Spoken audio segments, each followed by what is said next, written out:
Assalamualaikum warahmatullahi wabarakatuh. Salam sejahtera, salam perpaduan, salam perjuangan, salam Melaka, berbau pintar hijau bersih, sagadura gele, waalaikum. Sebina hormani hama khaifalukum ana billah. Syukran maradan farid inturun mendai cerita ciao.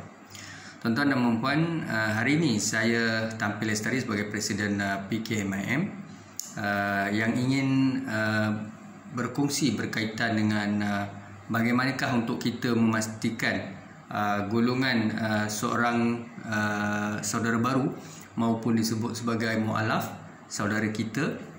Pelbagai terminologi digunakan ataupun terms untuk menzahirkan mereka itu adalah di kalangan individu-individu yang telah berhijrah kepada satu agama lain, kepada agama Islam. Tuan-tuan dan puan-puan, perlulah kita ketahui betapa mencabarnya kehidupan seorang mu'alaf ini. Tidak kiralah mereka itu dalam usia maupun demografi yang berbeza, melibatkan mereka yang berada di Sabah Sarawak ataupun di Semenanjung, tetapi cabaran itu sudah pasti dirasai oleh individu berkaitan. Untuk makluman tuan-tuan dan puan-puan, apakah yang perlu kita pastikan supaya mereka yang revert ini mereka akan sentiasa terpelihara dan mereka akan diberikan sokongan yang sebaik mungkin. Kita perlu memahami bahawa meninggalkan satu agama atau keluarga kepada satu alam yang disebut kepada satu keadaan yang berbeza atau dunia yang berbeza, khususnya daripada bukan Islam kepada Islam, dari segi budayanya, dari segi penerimaan masyarakatnya, dan juga dari segi cabaran-cabaran itu bukan mudah tuan-tuan ya. Tapi kita di Malaysia ini, kita sangat gembira ataupun sukacita, terharu apabila seorang individu itu memeluk Islam hari pertama. Tetapi apa cerita kalau dia memeluk Islam tahun ke-5, tahun ke-10, mungkin 20 dan 30 dan sebagainya lah. Adakah kita menjaga mereka ataupun setakat kita meraihkan mereka apabila mereka melafazkan syahadat, kita panggillah media, kita panggil media, kita panggil VVIP, kita panggil pihak-pihak tertentu untuk bersama dan meraihkan. Selepas itu kita pun biarkanlah individu itu terkontang-kanting. Dan ini antara perkara yang perlu kita ambil perhatian serius, di mana sebenarnya untuk seorang mu'alaf ya, mereka bukan saja mengharapkan bimbingan pendidikan agama maupun juga dari segi sokongan pembangunan kompetensi ataupun pembangunan modal ihsan, iaitu mereka yang mempunyai latar belakang pendidikan yang berbeza di kalangan mu'alaf ini. Mungkin kemahiran, kemampuan pembelajarannya ada yang setakat sekolah menengah, ada sekolah rendah, ada juga yang peringkat sijil, diploma, ada ijazah, master dan PhD. Tetapi tuan-tuan dan puan, ada juga di kalangan mereka yang kurang celik ataupun butuh huruf, ataupun mereka yang sederhana pendidikannya, tetapi mereka mempunyai kemahiran, iaitu dari segi kemahirannya memasak, kemahirannya menjahit, kemahirannya mungkin di kalangan mereka yang menjadi bekerja dengan bengkel ya, dan mereka yang bekerja di kilang, industri, hypermarket, dan mereka yang mempunyai keinginan berniaga, entrepreneur dan sebagainya. Jadi mu'alaf ini mereka yang mahu belajar ya, nak sambung belajar diploma, ijazah, master, PhD, sepatutnya tuan-tuan dan puan-puan, kalau di negeri saya iaitu negeri Melaka, TAPIM diamanahkan oleh Kerajaan Negeri Melaka dan juga Majlis Agama Islam, di mana sejumlah wang diperuntukkan kepada TAPIM untuk membantu golongan-golongan asnaf, termasuklah mu'alaf ya. Tetapi TAPIM memang membantu mereka ya, anak-anak negeri Melaka yang ingin melanjutkan pelajaran ke Timur Tengah. Mereka dibayar penuh pengajian. Tetapi masalahnya, saya rasa isu ini telah banyak kali saya highlightkan. Bukan saya ingin menjurus kepada TAPIM ataupun saya suka sangat bercerita tentang TAPIM, tidak. Persoalan yang saya selalu bangkitkan kepada Ketua Menteri Melaka yang sebelum-sebelum ini, iaitu Insinyur Datuk Seri Insinyur Datuk Seri Idris Harun dan juga Yang Berhormat Adli Zahari berkaitan dengan isu kerana apabila kita pergi ke Majlis Agama Islam Melaka, bila kita minta bantuan pengajian diploma, master, PhD dan sebagainya, mereka akan menyatakan tidak ada peruntukan pendidikan sedemikian kerana hampir saya tidak pasti berapa juta, tapi mungkin saya pernah dengar, saya tidak pasti perkara ini, dalam 4 juta ataupun satu amount lah ataupun saya gunakan lebih selamat iaitu satu amount diberikan pada Tapim untuk mereka menguruskan. Apabila kita pergi ke Tapim dia bukan melihat kita ni mualaf ke, dia melihat kita ni asnaf dan sebagainya. Apa berlaku di situ adalah kita perlu mengisi borang, akhirnya mereka akan proses dan kalau kita diberi pinjaman iaitu RM15,000, RM10,000 atau RM20,000, kita kena bayar balik pinjaman itu tanpa disebut sebagai faedah ataupun disebut sebagai interest Kita perlu bayar RM20,000, pinjam RM20,000, bayar RM20,000. Tetapi persoalan saya adalah mengapa golongan mualaf asnaf dan sebagainya, mereka ini sepatutnya on off zakat ini sepatutnya dia Baitul Mal, dia tak boleh bagi duit kepada mana-mana agensi. Saya bukan nak fokus pada Tapim, sebenarnya secara kebetulan di Melaka Tapim yang menguruskan. Dan sebenarnya bagi saya dah rujuk banyak pakar-pakar profesor bahagian zakat mereka-mereka yang pakar dalam bidang ini, pengurusan Baitul Mal dan sebagainya, memang dijelaskan pada saya tidak boleh duit asnaf duit zakat ni diberikan kepada satu agensi dan agensi itu yang mengaturkan, akhirnya perlu bayar balik. Asnaf itu, mualaf tu perlu bayar balik zakat. Sebenarnya zakat ni dia on off zakat untuk fisabilillah, untuk mualaf, asnaf dan sebagainya. Tapi inilah masalahnya. Saya dah ikhtiar banyak kali dan memberi pandangan kepada Ketua Menteri Melaka banyak kali. TYT pun pernah saya highlightkan perkara ini dan Yang Bertanah Agung pun telah saya nyatakan, tetapi itulah sampai hari ini tidak ada kesudahan. Baik, itu pendidikan untuk mualaf. Bagi dia, janganlah bagi dia setakat 3,000, 2,000 semester pertama lepas tu senyap. Jangan buat macam sebab negeri lain Baitul Mal negeri lain mereka memang bagi ijazah macam Johor jadi kalau nak sambung belajar mualaf ni dia bagi bayar penuh. Maka kenapa dia bagi pada pelajar yang nak ke Timur Tengah bayar penuh, tetapi mualaf ini tak ada bayar penuh, setakat dia bagi 2,000, 1,500 wang pendahuluan cukup, lepas tu senyap? Tak boleh lah macam tu jadi bagi saya ada mualaf yang nak berkecimpung dalam perniagaan, berniaga, disebut menjahit ataupun mungkin mereka nak melibatkan diri dari segi membuat kek, gunting rambut dan sebagainya, ataupun menjual muruku, tosai, idli, apa-apalah mereka nak berniaga tu, maka matulah mereka sebagai usahawan IKS. Itu kemahiran. Selain daripada itu, saya juga melihat isu-isu berkaitan yang selalu saya highlightkan adalah keluarga. Maknanya mualaf ini dia tak boleh duduk seorang. Tuan-tuan ajal jodoh maut tangan Tuhan. Tak kira siapalah, jangan predik macam-macam. Tapi bagi saya mualaf ni kena jagalah, sebab dia bila masuk Islam, memeluk Islam, dia ada masalah dari segi hubungan. Dia nak someone, tak kira mualaf tu 70 tahun ke 15 tahun ke 30-40, mereka perlu didampingi oleh suami, isteri dan keluarga. Sebab macam mana nak jemaah, macam mana nak mungkin bersama pasangan, kebahagiaan. Hidup ni pun tak lama tuan-tuan. Hidup manusia tak lama. Jadi kita perlulah mencarikan mereka pasangan yang ideal. Ideal tu maknanya sekufu dengan mereka lah. Tak kira lah apa musibah yang menimpa mereka ataupun ujian hidup mereka, kronologi hidup mereka, tetapi kita yang paling mustahak adalah kita doa, kita sangka baik kerana kita tak ada yang perfect. Manusia ni tak ada yang perfect. Kita je rasa kita bagus, kita rasa kita ni benchmark, kita ni contoh. Sebenarnya kita tak ada apa pun di sisi Allah Subhanahu Wa Taala atau di sisi Tuhan. Cuma kita je rasa kita ni bagus, macam hebat sangat, tapi kita ni tak ada apa pun.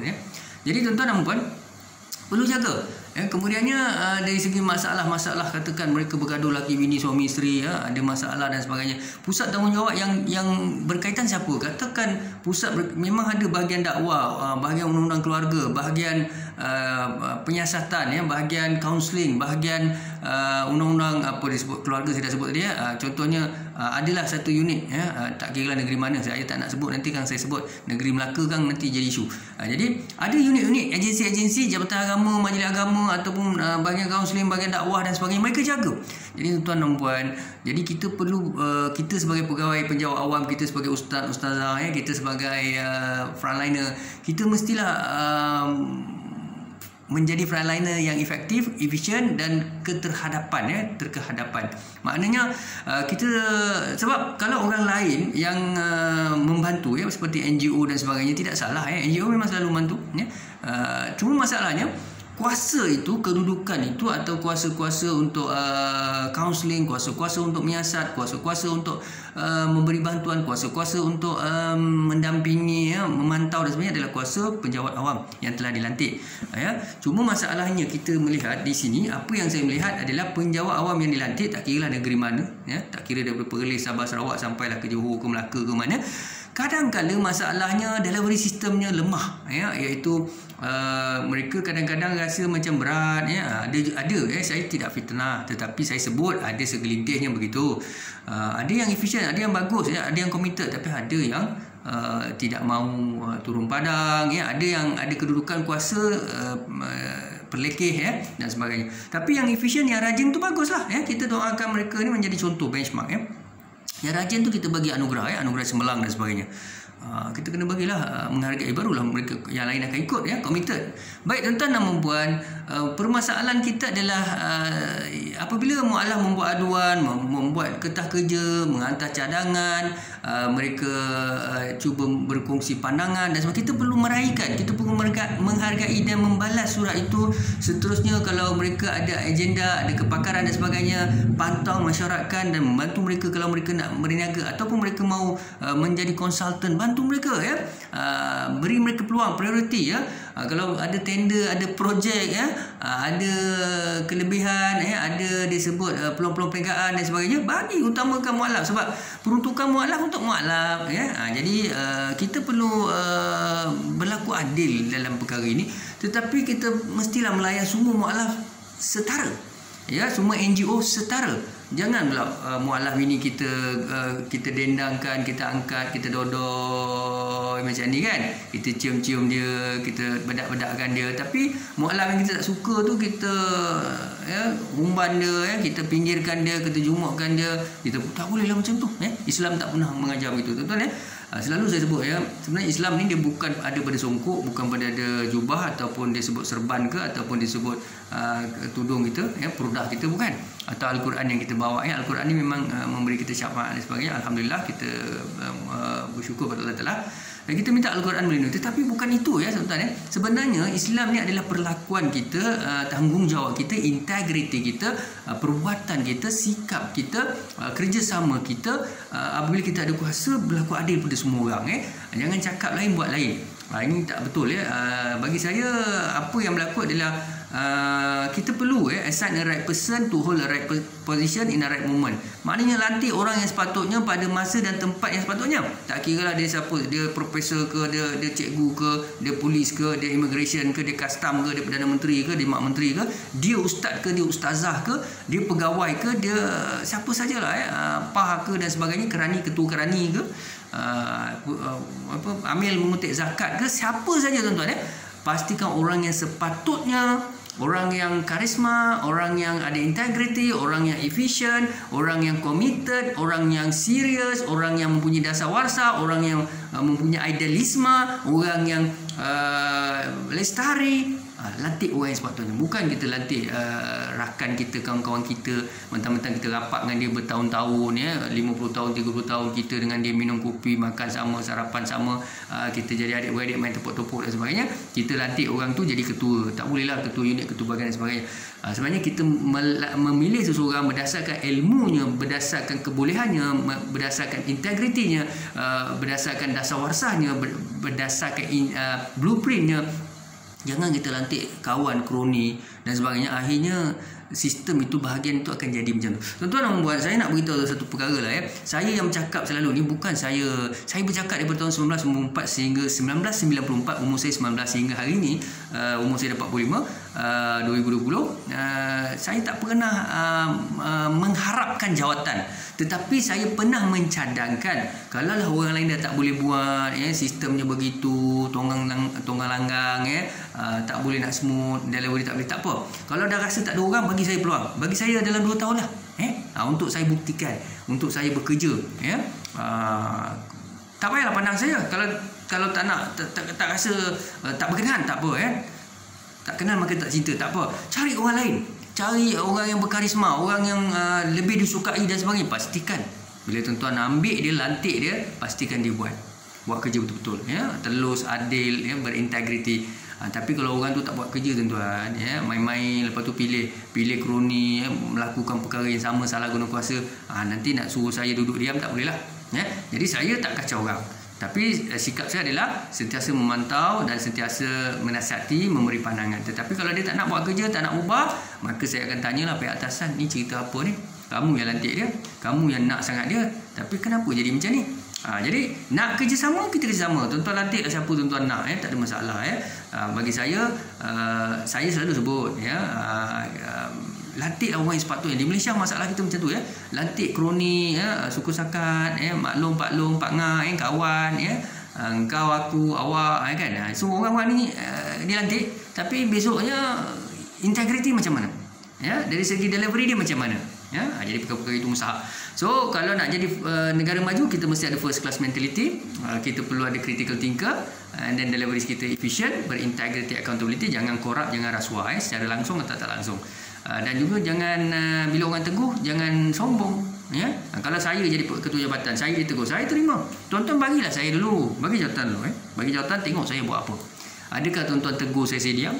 Kalau saya ada buat kekilafan ni, bila saya memegang jawatan, saya kalau jadi ketua, saya akan panggil semua orang ya, semua agensi duduk bincang, minta pandangan, apa penambahbaikan, apa yang perlu kita buat. Lepas tu saya buatlah kebaikan. Dan kalau dari masa ke masa dia minta kita buat perubahan, kita buatlah ya, tak ada masalah. Jadi saya akan adil kepada semua pihak, NGO, kepada semua pihak lah ya, kepada semua agensi ya. Saya akan kejar pada agensi ketua jabatan ya, memperjuangkan stakeholder saya mualaf ke siapa, ke orang awam ke siapa saya akan fight perkara itu, dan saya akan pastikan mereka akan dapat hak mereka itulah yang saya cuba nak sampaikan pada tuan-tuan dan puan. Bukan saya nak lobby diri tuan-tuan, bukan saya nak, tapi ramailah al-fitnatul asyadu minaha. Biasalah manusia, rambut semitah, mati lain-lain ya, hasad, dengki, iri hati, kianat ni sampai ke mati tak habis ya. Jadi apa yang saya cuba sampaikan daripada dulu sampai sekarang adalah ubahlah sistem kepimpinan, ubahlah sikap, jangan korup, jangan salah guna kuasa, jangan hasad dengki, kianat, jangan pilih bulu, buatlah delivery sistem penyampaian yang terbaik, balas surat ya, beri keadilan pada semua orang ya. Jangan orang ni saja dapat projek, orang ni saja dapat peruntukan, orang ni saja boleh buat event tuan-tuan ya. Lepas tu orang yang tuan-tuan tak suka, tuan-tuan blacklist dia, tak boleh lah macam tu ya. Besok di akhirat Allah laknat kita, dan Allah humban kita ke neraka jahanam. Nauzubillah. Jadi tuan-tuan, sangka baik. With that, syukran dan terima kasih. Assalamualaikum warahmatullahi wabarakatuh.